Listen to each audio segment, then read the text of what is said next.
Kõlas meie tänase saate külalise Heldur Jõgioja kirjutatud laul Kodurannal. Laulis Toivo Nikopensius.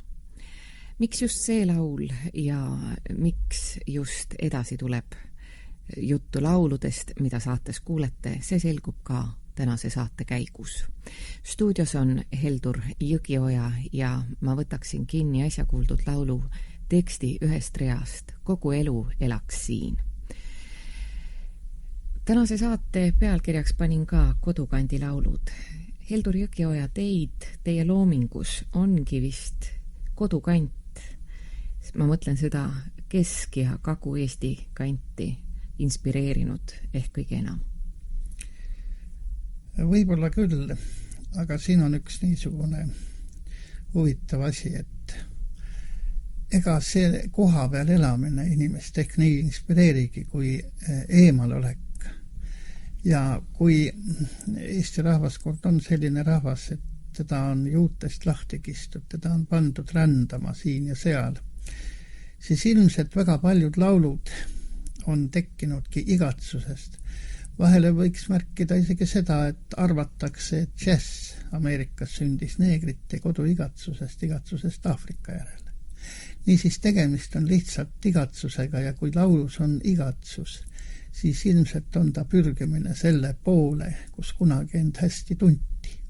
Võib-olla, et võti ongi selles. Nii te tahate öelda, et te tunnete ennast siin Eestimaal hästi? Jaa, ja ma võin seda ka sellepärast kinnitada, et mul on olnud palju võimalusi lahkuda Eestist.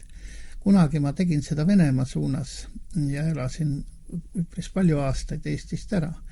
Aga need olid niisugused ajad, kus Eestis oli kitsas ja halb. Siin oli selline õhk, et hingat polnud midagi. See oli pärast 49. aastat ja siis oli Siberi avarustes ja Hiina piiriäärsete sopkade vahel hoopis kergem hingata.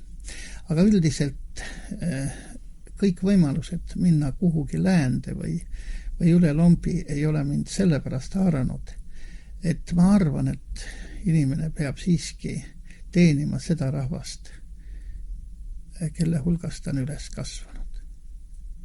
Kas tohib küsida, millest igatseb mees, kes eile astus üle uue elukümnendi läve? Meil kõigil nähtavasti on üks ainus igatsus selles elus. Jätta endast maha võimalikult palju head. Aga muusikul selline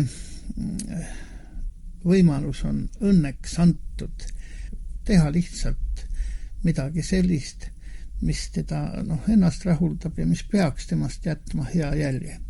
Ma ei muretse selle pärast, mis on 10 aasta pärast, mis on 100 aasta pärast, võib-olla pole ühtegi nendest meloodiatest alles, aga muusiku missioon ei ole külvata kurjust, külvata agressiooni, vaid muusik peab külvama headust ja see seisneb selles, et elu teel ja elu jooksul, mida paljud ka hädaoruks kutsuvad, sest elus ei lähe ju kõik nii lahedalt alati. Peab keegi ju pakkuma mingisugust vaheldust, mingisugust lõõgastust, mingit helgemat momenti. Ja see ongi olnud minu võimalus. Õnneks ma pole ainuke, niisiis ma võin öelda seda paljude pillimeeste nimel. Küll aga on see muusika olnud pisut erandlik ja tekitanud üpris palju kõikvõimalikke kirgi. No järelikult on asi olnud õige, kui ta kirge tekitab, sest jumal hoia selle eest, kui keegi midagi ei räägi. Kas te ise armastate seda muusikat kuulata, mida te olete salvestanud, mida te olete kirjutanud ja mida te väga paljudel kontsertidel esitate? On selge see, et kui värske asi valmis on, ma mõtlen ühte kassetitäit laule või ka mõnda üksikut laulu või mõnda projekti, kus ei ole minu laulud, vaid teiste meeste kirjutatud, siis kuulad neid läbi ja seda kriitilise kõrvaga. Kahjuks ma pean ausalt tunnistama, et aastate jooksul on väga palju praaki sattunud vaesuse tõttu. Ja see võib kummalisena tunduda, aga just raha vähesus tingib ebakvaliteetse lindistuse, see oli ka varematel aastatel nii, siiski tund maksis niivõrd palju, et kui ta praegu maksab 200-300 krooni ja ühe tunniga ei tee praktiliselt mitte midagi. Juttu võib-olla 100 tunnist, kui mõne projekti osas rääkida. Seda võivad kinnitada ka teised, kes muusikat endistavad. Küll aga seisab mu terve hunnik kassette, mida ma kunagi ei ole enam kuulanud, need on varemate aastate lood, sest ei jõua lihtsalt. Ma kuulan hoopis midagi muud. Kodus ma kuulan näiteks Vivaldit. See muusika, mis tänases saates kõlab, on teie enda valiku järgi valitud? Küll, need olid käepärast lihtsalt, sest ma panin ühte projekti kokku. Üks CD-plaat tuleb 1936. aasta lauludest. Õnne kevad 1936 ja seal oli siis vaja kasutada ka näiteks Voldemar Kudapi poolt peale lauldud mõningaid laule ja siis sama lindi peal oli ka mõni minu lugu, niisamuti Olev Vestmani, Toivonik Kopensiuse ja teiste minu enda mängitud instrumentaalpalade osas on nii, et lihtsalt 100 datist, mis on nüüd seda meie muusikat täis Suveniiri poolt lindistatud. Seal on ka üks jagu minu lugusid ja siis need 5-6 kassetti olid lihtsalt käepärast. Erilist valikut on mul väga raske teha, kujutage ette, kui emal on näiteks 12 last, keda ta eelistab. Aga mul on neid lapsi veidi rohkem kui 12. Te olete hariduselt jurist ja juristidel on tavaliselt kombeks olla punktuaalselt täpne. Kas teie oma loomingu järjestamisel ja registreerimisel olete olnud täpne ja kõik üles kirjutanud? Palju on instrumentaallugusid, palju laule? Ma ei olnud eriti hea jurist, sellepärast, et ma ei ole eriti suur pedant. Ja minu jaoks üldse seadused on kokkulepe. Üks niisugune teooria isegi on olemas, et kõik riigid ja kõik seadused ja kõik muu on kokkuleppe küsimus. Võib-olla, et see ongi nii, aga mis puutub muusikasse, siis sinna ei saa seadusi nii range järjepidevusega sisse viia, sest muusika on siiski teatud määral boheemlaslik. Muusikat on lahendatud matemaatiliste valemitega, on värvusmuusikat, on väga palju mitmesuguseid. No praegusel hetkel ju digitaalne salvestus, see on ju praktiliselt tehniline asja külg. Aga see nähtamatu, mille üle ka inimesed vaidlevad ajast arvatavasti saadik, et mis asi on hing ja kus ta asub, siis muusikal on ka lihtsalt see hing, see on nähtamatu substants. Ja vaat see loobki selle kordumatuse ja see ongi see, mis inimesele läheb üle nii-öelda. See nii-öelda tehniline külg ja need kaanonid, neid võib ju ka juriidiliselt reglementeerida. Need võib-olla isegi segab. Kas teie enda arvates on saatnud edu või rohkem karid on teie teel ees olnud? Ma ei kujuta ette ühtegi inimest tema elu, kellel oleks 60. verstapostil võimalus öelda, et ta elu on olnud nagu asfalttee, nagu ühes laulus on. On olnud kõike, aga inimesel on kummaline omadus näha kõike möödunut koomilises valguses. Lausa traagilised ja aastama panevad situatsioonid on nüüd üpris naljakad, sellepärast, et on tunne, et kas tõesti oli mõtet tookord ahastada ja muretseda asja pärast, mis niikuinii ükskord laabus. Kas või need samad väiklased kallaletungid tähendab kas või sellest seisukohast, et milleks niisugust asja vaja on ja kas üldse on vaja taolist muusikat ja miks me ometigi ei hakka tegema midagi moodsamat ja tähendab, see kõik on tühine, sellepärast, et vaadake, aeg paneb ju kõik paika. Ja kui aeg otsustab, et üks lugu jääb sellest samast 1000 näiteks, mida me oleme lindistanud, siis tekib küsimus, et kui palju neid inimesi on, kellest jääb kas või üks tegu siia ilma. Kui on keegi püstitanud maja ja istutanud puu, grusiinlased ütlevad veel, et oleks hea, kui mingisuguse raamatu kirjutaks. Kui jääb laul maha, see ka küll hea. Kui me näiteks võtame kaasaegse visiooni helikandjatest, kui me näeme ühte hunikut laserplaate ja teist hunikut kassette, see on omaette mälestussammas. Ja on kummaline mõelda, et ajahammas selle kõik hävitab, sest me ei mõtle lihtsalt niiviisi. Kassett on kõlbmatu 10 aasta pärast ja laserplaadi iga on lubatud 15-20 aastat. See kõik hävib. Sellest ei jää mitte midagi järele. Nii et ainus lootus on, et keegi laulab sinu laulu edasi. Keegi mäletab seda võib-olla vanaemalt kuulduna. Seda oleks võib-olla palju loota, aga see oleks siiski ilus. Nii et võib-olla ehk see oleks siis nüüd verstapostil niisugune unistus. Aga see on ilus lohutus.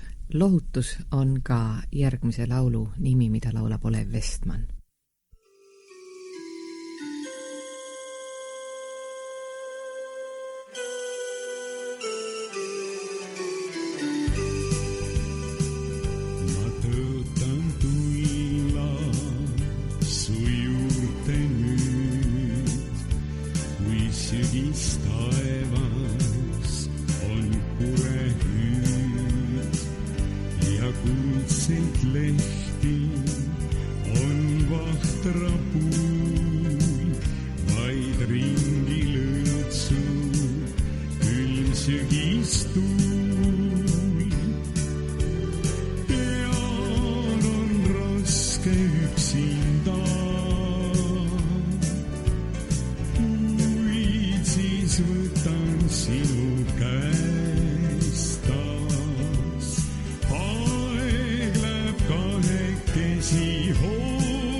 Meie tänase saate muusikavalikus kõlavad ka 3 tangorütmislugu.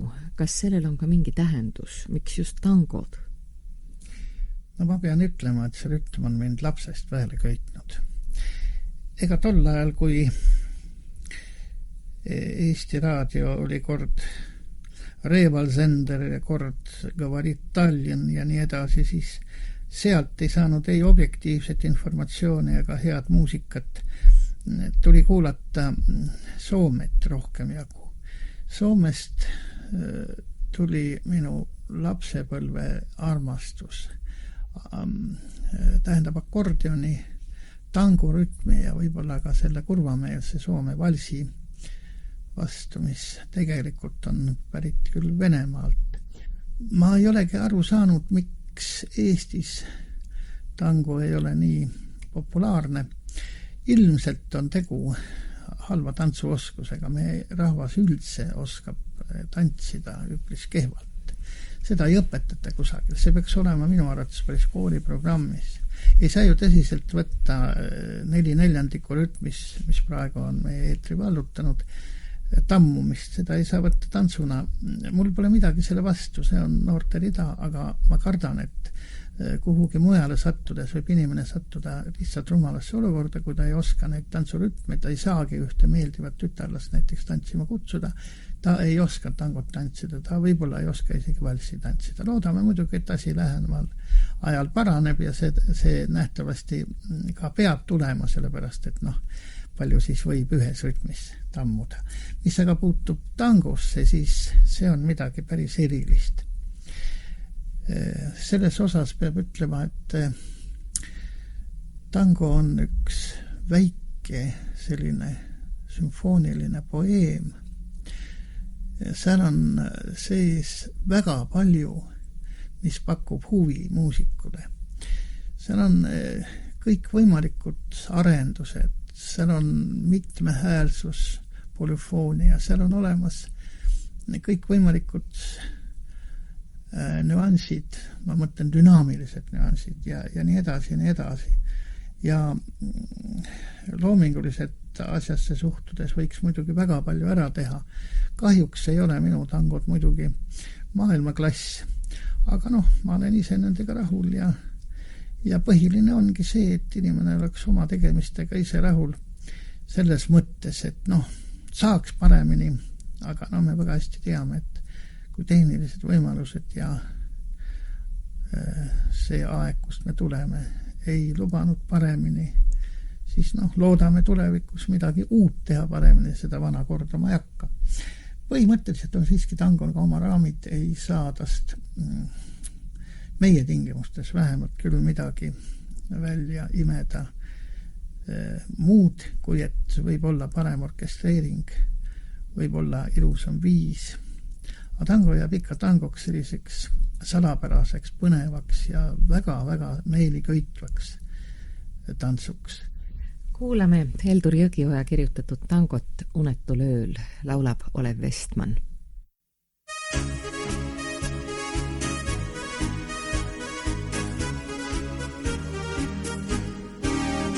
Hing vaikib ja kõrgusest vaatab, tal vastu vaid tähtede lund. Kui tahaks mul sõnumit saata, kui teade on valus ja tund. Kõik vaikib ja oodates tormi, mis lahendaks pilkase pao. Ei ole veel valgusel vormi, kui terendab siiski ta hommiku aos. Kui suudaks loobuda, suurest kiusatusest joobuda, su sära silmadest, mis lummavad mind veel. Kui tean, et mullena enam iial ei saa särada, on piinav kahetsus ja mind ei jäta see.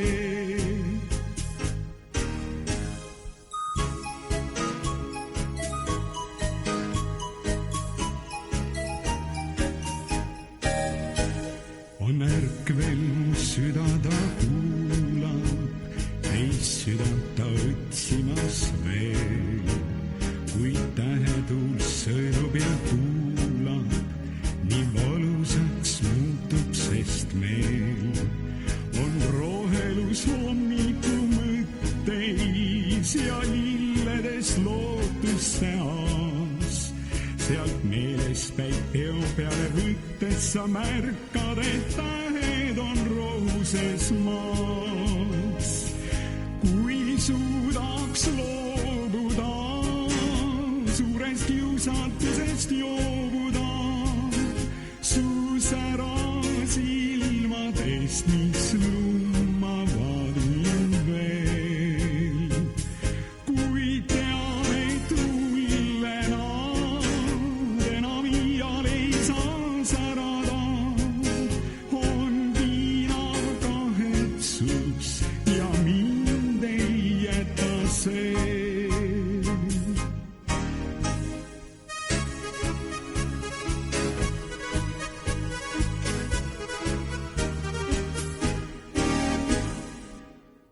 On lahutamatud sünonüümid Heldur Jõgioja ja ansambel Suveniir. Ja Suveniiriga kaasneb muidugi ka Olev Vestmani nimi Sirje ja Rein Kurg. Kuidas praegu elab ansambel Suveniir? No vaikselt ikka elame. 23. aasta jookseb.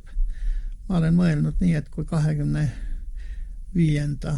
tähiseni jõuaks, siis võiks ju ka vaikselt hakata lõpetama seda tegevust, sest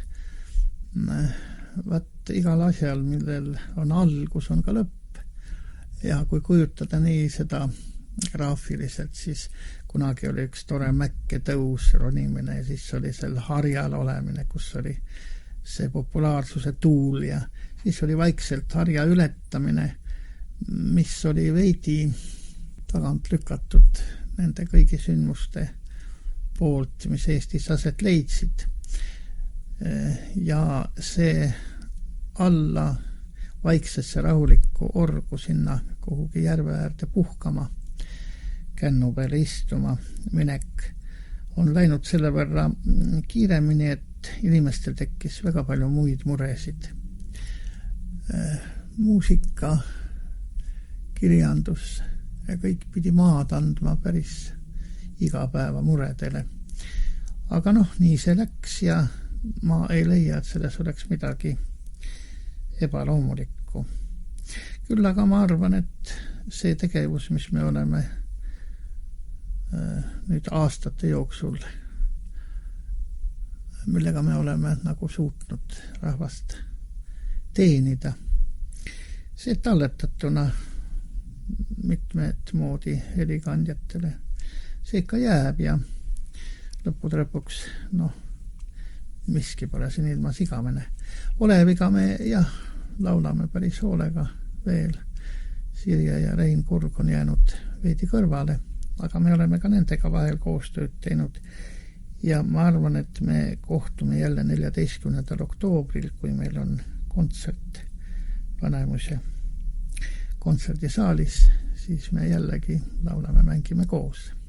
Suveniir on olnud selles mõttes väga õnnelikus olukorras, et kui on vaja ansamblile uut repertuaari, siis on mitte ainult helilooja võtta omast käest, vaid ka tekstiautor Heldur Jõgioja on kohe omast käest võtta. Ja need laulud, mis tänases saateski kõlavad, need on ka kõik teie tekstidele tehtud. Kui te teksti kirjutate näiteks kas või Olev Vestmanile laulu Mere igatsus, on sellel olnud siis ka mingi konkreetne tagamõte? Üldse on igal laulul oma tagamõte ja oma impulss.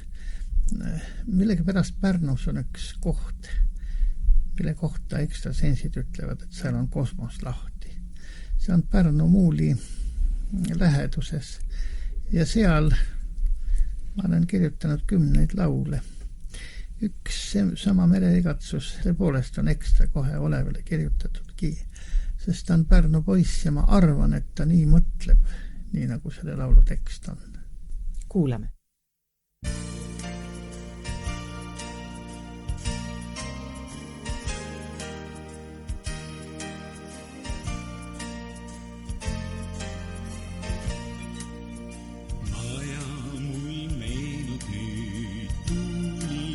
Rannal lainete vallast tuiskaval teel kord mere sädelus pimestas silmi, kord mustas marus pühasid veed. Lapsepõlv möödus mängides liival, siin avamere avaruses. Mälestus sellest ei kustu iial, kõrvus mu meri kohiseb veel.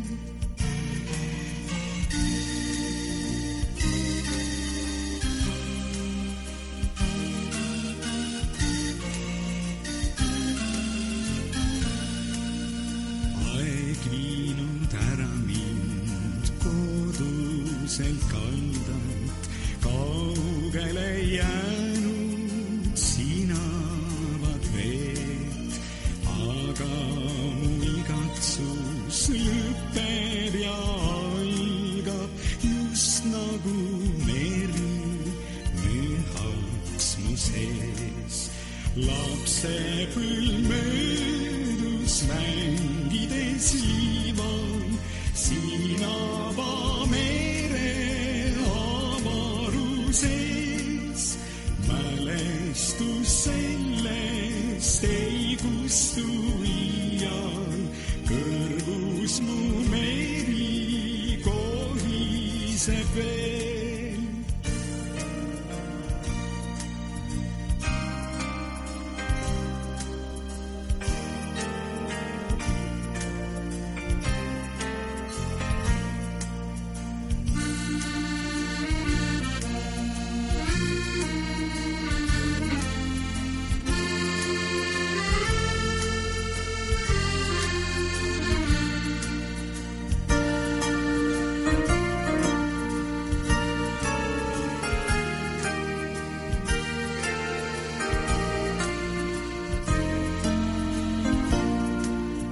Lapsepõlv möödus mängides liival, siin avamere avaruses. Mälestus sellest ei kustu iial, kõrvus mu meri kohiseb veel.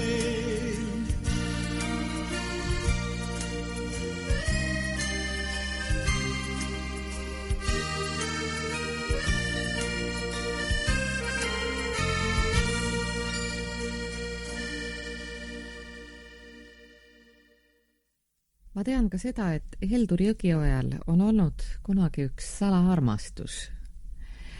Praegu see vist enam ei ole salaarmastus. See on akordion. Jah. Võt, lugu oli selles, et ma muusikakoolis õppisin klaverit.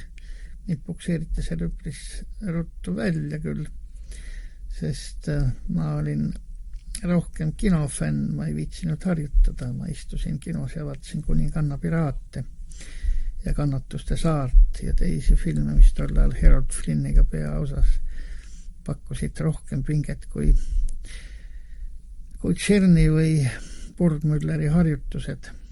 Mulle öeldi tol ajal, et mina käin salaja oma armastatu juures ja selgus, et selleks oli üks hooneakordion vastas majas, seal samas muusikakooli lähedal oli üks mees, kelle juures sai seda pilli proovida. Tol ajal olid pillid üpris kallid, endale osta ei olnud võimalik. Ja nii ma siis käisin võõrast pilli piinamas, mees naeris ja seal ma tegin ka oma esimese suitsu elus 14-aastaselt. Ja üldse tundsin end kõva mehena, sest ma tegelesin mitme keelatud asjaga. Ja B, ikkagi lõõtsmoonik kõhu peal, see kõva kutt olid tol ajal. Kadunud Aleksandra Semsarv, kuldne inimene, sai sellest teada, ütles, et see ei ole nüüd küll sugugi väärikas tegevus. Aga lisaks muule oli ka Orel, keelatud, nii et ma mäletan, et Oreli klassi uks oli suletud ja sinna pääsesime me paar korda ainult sisse.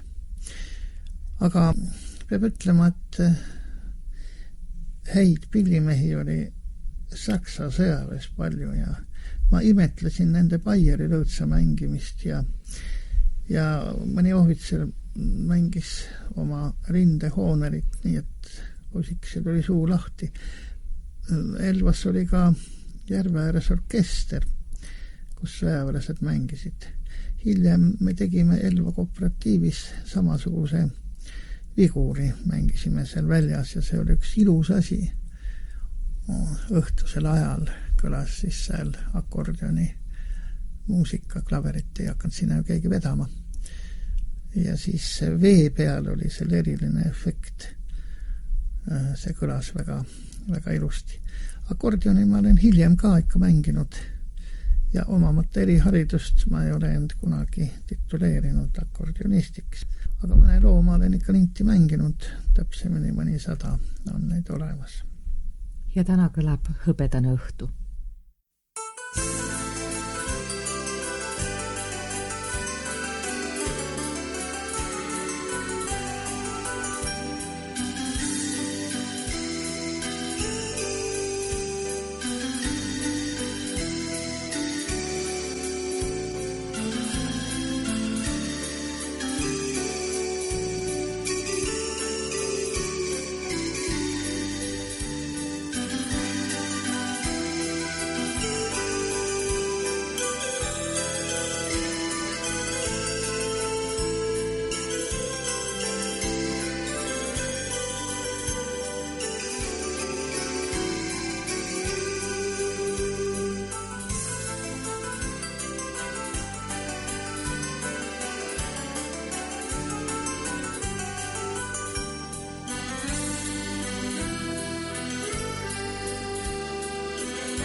Inimese looming ja publiku suhtumine sellesse on see, mis näitab ära muusiku koha meie muusikamaailmas.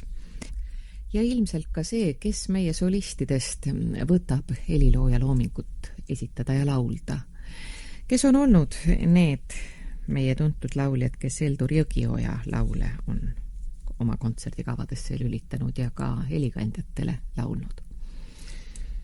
Ega neid palju olla ei saa, sellepärast, et ma ei ole eriti oma loomingut kusagil nii levitanud. Hiljuti üks tuntud laulja ütles, et temalt kõndisid heliloojad taga ja pakkusid talle laule ja igavene jama oli ja sellega seoses olevat ta palju igasugu rämpsu laulnud. Kummaline küll, aga tekib küsimus, milleks siis niisuguseid asju lauda. Hüva, see on iga mehe enda teada. Mina olen oma loomingu suhtes olnud piisavalt kriitiline ilmselt. Ühe laulu on Edi Lääts laulnud linti kusjuures ma ei mäleta küll, et ma oleks talle andnud seda laulu laulda. Ja siis mõne laulu on laulnud Voldemar Kuslap, Toivonikku Pensius viimasel ajal. Peab ütlema, et Kuslapiga on meil väga pikk tutvus selja taga. Ma ei oskagi öelda aastaarve. Ma arvan, et see on üle 30 aasta. Ja kui ma talle näitasin mõnda oma asja, siis ta soostus neid peale laulma küll, sest ju ta siis leidis, et nad on talle hingelähedased. Aga ma arvan, et ma olen mõnes mõttes erandlikus ja õnnelikus olukorras olnud selle poolest, et mul on olnud ansambel taga. Ja ma olen pakkunud näiteks oma lauljatele, kes läbi aegade on seal laulnud oma asjad välja, kui need on meeldinud, on nad maha lauldud, aga sundi pole ma kasutanud, sellepärast, et ansambli juhina oleks ju lihtne, et tee ära, korra näitad ja kui ei meeldi, siis jääb tema sahtlisse või teine variant, nagu see sama Hõbedane õhtu, kus peale akordioniga tehispaani flööt kõlas. Siis ma olen mänginud lihtsalt instrumentaalvariandina maha ja on nad siiski kasutust leidnud. Aga ma pean ausalt tunnistama, et 100 lugu on ka sahtlis ja ilmselt väga paljud sinna ka jäävad, sest maailm on muusikat täis ja palju siis aastas ikka neid laule lisada võib. Võib-olla ehk 10 aastas on küllalt. Maailm on küll muusikat täis, aga ansambel Suveniir on selle muusika maailmas selles mõttes ehk erandlik nähe, et minu meelest ei ole meil ühtegi teist instrumentaalvokaalansamblit, kellel oleks niivõrd palju helikassette välja antud, ka laserheliplaat, kui seda on Suveniiril. Ühest uuest laserplaadi projektist oli juba juttu, kas on veel midagi teoksil? Jah, on. Tuleb laserplaat minu lauludega. Kõige paremaks hindeks muusiku tööle on publiku hinnang. Suveniir on olnud Eesti rahva hulgas alati populaarne ja seda ilmselt tänu ka Heldur Jõgioja loomingule. Ja ma usun, et meie tänase saate kuulajad ühinevad minuga, kui ma ütlen, et sünnipäeva puhul palju õnne, tugevat tervist uuteks eluaastateks, inspiratsiooni kauniteks lauludeks ja jätkuvat populaarsust rahva hulgas. Seda tahaksin teile eile olnud sünnipäeva puhul soovida ja kõik sügislilled koos selle sooviga teile kinkida. Tänan.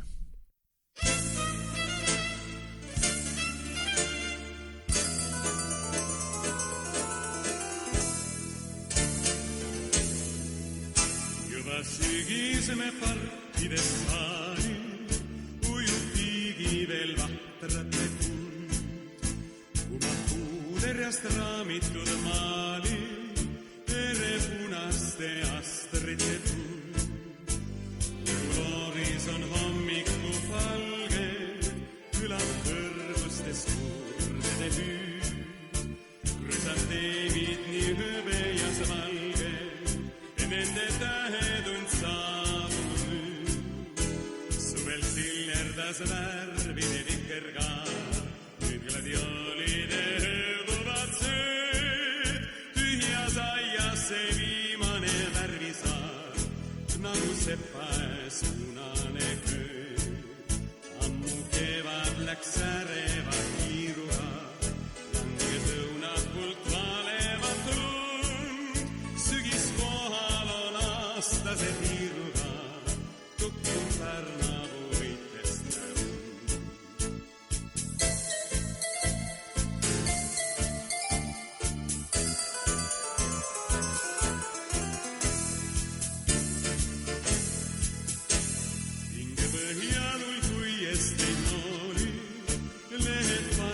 veedes lendada öö.